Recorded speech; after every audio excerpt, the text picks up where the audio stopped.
السلام علیکم۔ ایک نئی ویڈیو کے ساتھ حاضر ہوں، امید ہے آپ کو ضرور پسند آئے گی۔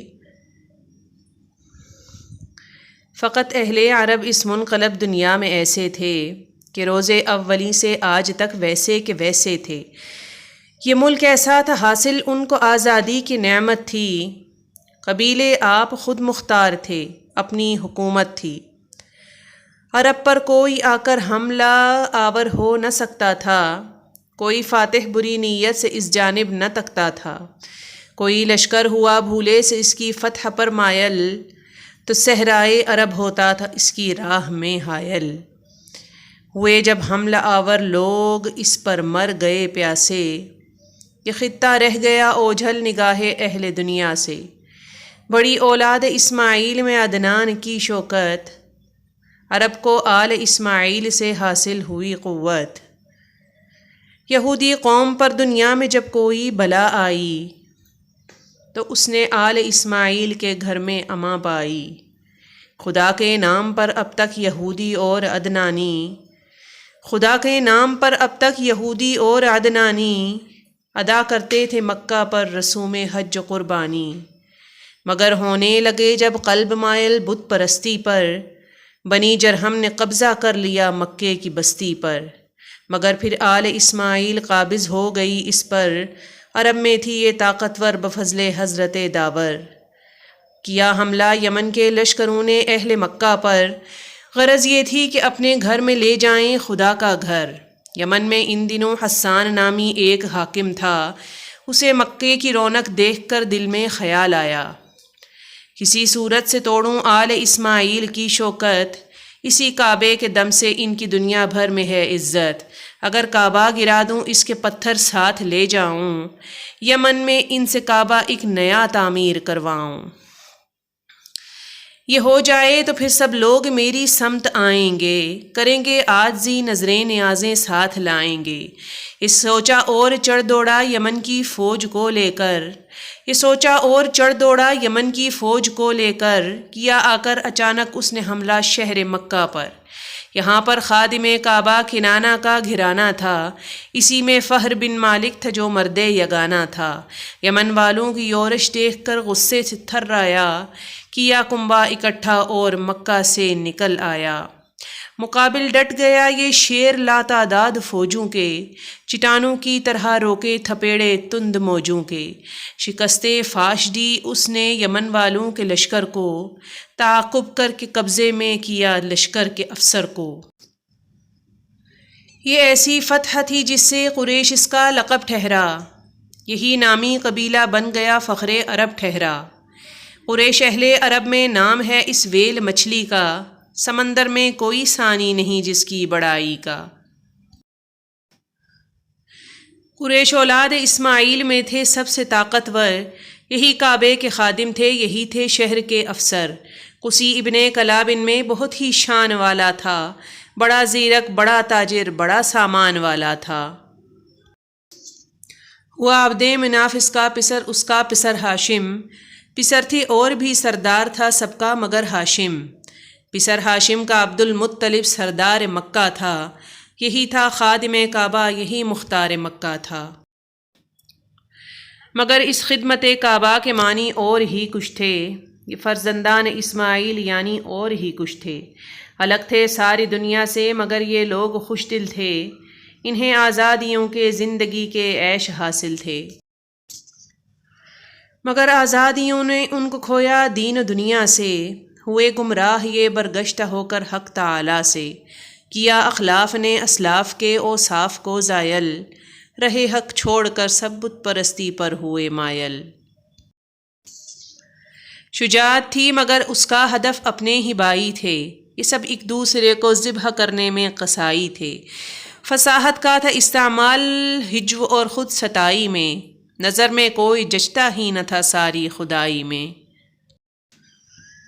بیاں کرتے تھے اپنے شرمناک اور فحش کاموں کو، سرے بازار کہہ دیتے تھے ایسے کارناموں کو۔ رعونت نے دماغوں میں ہوائے خود سری بردی، خشونت ایک عادت دوسری عادت تھی بے دردی۔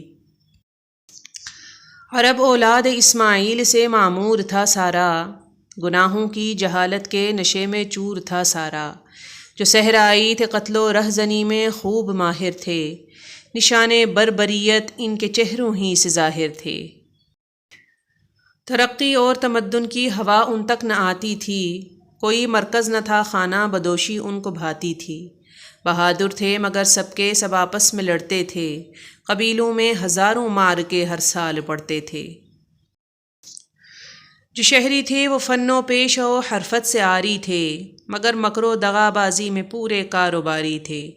نہ کوئی کام کرتے تھے نہ کوئی کام آتا تھا، نہ کوئی کام کرتے تھے نہ کوئی کام آتا تھا، انہیں بیکار و کاہل بیٹھ رہنا دل سے بھاتا تھا۔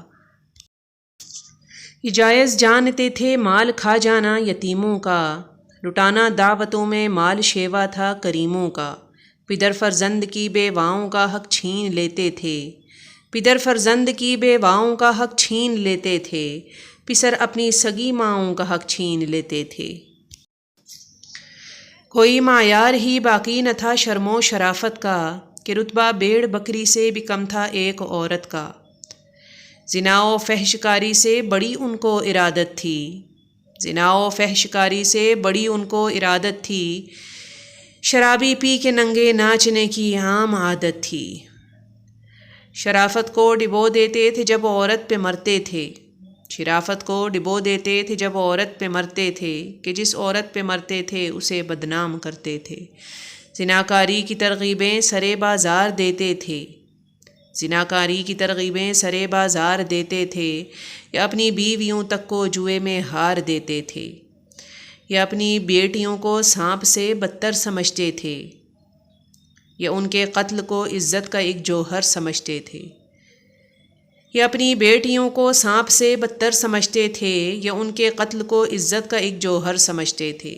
اگر جن بیٹھتی دختر کوئی تقدیر کی ہیٹی، چھچھوندر سے بری معلوم گھڑائی کھود کر دختر کو زندہ گاڑ دیتی تھی، کوئی بچھو تھا دامن میں کہ دامن جھاڑ دیتی تھی۔ کوئی کمبخت بد اختر اگر زندہ بھی رہتی تھی، کوئی کمبخت بد اختر اگر زندہ بھی رہتی تھی، ہمیشہ باپ کے اور بھائیوں کے ظلم سہتی تھی۔ غلاموں لونڈیوں پر وہ مظالم توڑتے تھے یہ، کہ ان کو موت سے پہلے نہ ہرگز چھوڑتے تھے یہ۔ عرب میں ہر طرف تھا دور دورہ بت پرستی کا، عرب میں ہر طرف تھا دور دورہ بت پرستی کا، کوئی اندازہ کر سکتا ہے ان لوگوں کی پستی کا؟ خدا کہتے تھے مٹی آگ پانی کو ہواؤں کو، خدا کہتے تھے مٹی آگ پانی کو ہواؤں کو، پہاڑوں اور دریاؤں کو بجلی کو گھٹاؤں کو۔